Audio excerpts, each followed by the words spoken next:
Hi friends, welcome to Uma creations. మనం ఇప్పుడు విజయనగరంలో ఉన్న గోవిందపురం అనే గ్రామంలో ఉన్న ఒక ప్రముఖమైన టెంపుల్కి మనం వచ్చామండి. ఇక్కడ మనకి మొత్తం 9 రకాల దేవాలయాలు ఉంటాయి, కలిసి ఒకే దగ్గర ఉంటాయి. మనం చూడొచ్చు. మొదటిగా మన ఎంట్రన్స్లో హనుమాన్ ఉంటారు. హనుమాన్ దగ్గర మనం దర్శనం చేసుకొని అక్కడ కొబ్బరికాయలు మనం ఇచ్చిన తర్వాత లోపలికి ఎంటర్ చేస్తారు. హనుమాన్ తర్వాత మనకు వెంటనే రామాలయం తర్వాత మనకి సూర్యనారాయణ స్వామి, అయ్యప్ప స్వామి, అక్కడి నుంచి అలా మనం ముందుకు వస్తే వెంకటేశ్వర స్వామి, దాని తర్వాత మనకి శివాలయం. ఎంట్రన్స్లో పెద్ద నందితో మనకు కనిపిస్తున్న శివాలయం అయిపోయిన తర్వాత ఆ పక్కన సంతోషమాత గుడి దగ్గర మనకి ప్రసాదం కూడా ఇస్తారు. మనకు అక్కడ సంతోషమాత గుడి అయిపోయిన తర్వాత నవగ్రహాలు ఉంటాయి. నవగ్రహాలు కూడా కంప్లీట్ అయిపోయిన తర్వాత అక్కడి నుంచి లైన్ ద్వారా అలా ముందుకెళ్తే కనుక మనకి రాధాకృష్ణుడి మండపంలోకి పంపిస్తారు. అక్కడ మనకి ధ్యానం కూడా చేస్తూ కొంతమంది ధ్యానం చేపిస్తూ ఉంటారు. అక్కడ నిత్యం మనకి అన్న సమారాధన జరుగుతుందండి. సో దానికి డొనేషన్ ఇవ్వాలనుకుంటే కూడా ఇక్కడ మనం ఇవ్వచ్చు. ఇచ్చి మనం అన్న సమారాధనలో కూడా మనం వెళ్ళి కూర్చోవచ్చు, తప్పేమీ లేదు.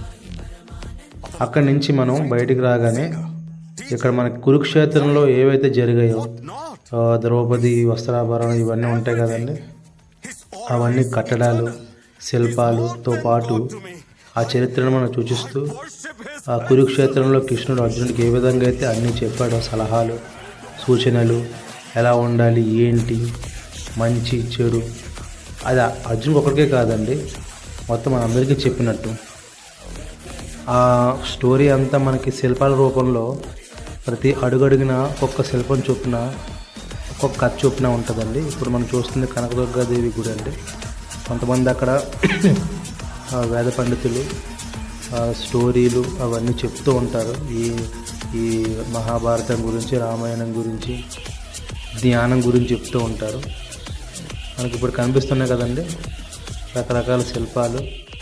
కురుక్షేత్రంలో, మహాభారతంలో, రామాయణంలో జరిగిన ఇతిహాసాల గురించి ప్రతి శిల్పం మనకు చెప్తూ ఉంటుంది స్టోరీ. ఇది చాలా పవిత్రమైన ప్లస్ చాలా ప్రముఖమైన టెంపుల్ అండి. ఇక్కడ దగ్గర ఇది శ్రీకాకుళంకి, విజయనగరంకి మధ్యలో ఉంటుంది అనమాట. విజయనగరం నుంచి అప్రాక్సిమేట్లీగా ఒక 25 to 30 కిలోమీటర్స్ వస్తుంది. అది మనం చూడవచ్చు. ఇక్కడ శ్రీకాకుళంలో పోస్పాట్రాగ్ అనే ఏరియా ఉంటుందండి, దాని దగ్గరలో ఉంటుంది. మీరు చూస్తే కనుక రకరకాల శిల్పాలతో ఆ పురాణాలు, ఇతిహాసాలు, స్టోరీలు అవి మనకి కనిపిస్తూ ఉంటాయి, కళ్ళకు కట్టినట్టు.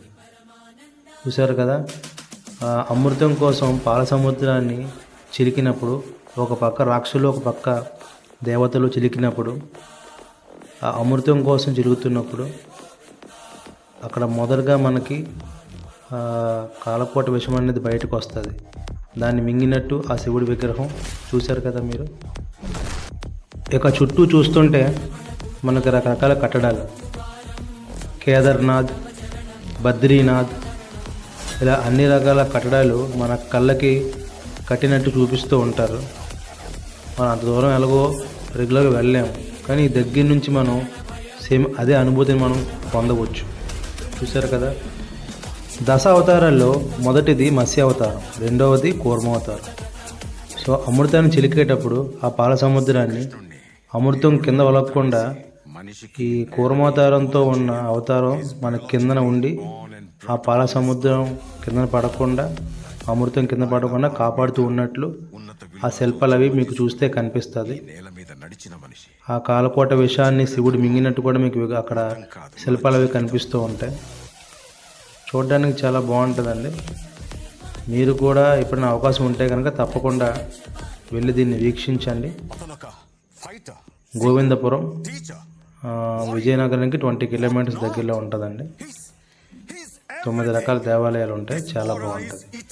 ఈ వీడియో కనుక మీకు నచ్చినట్లయితే please like, share and subscribe to my channel. Thank you.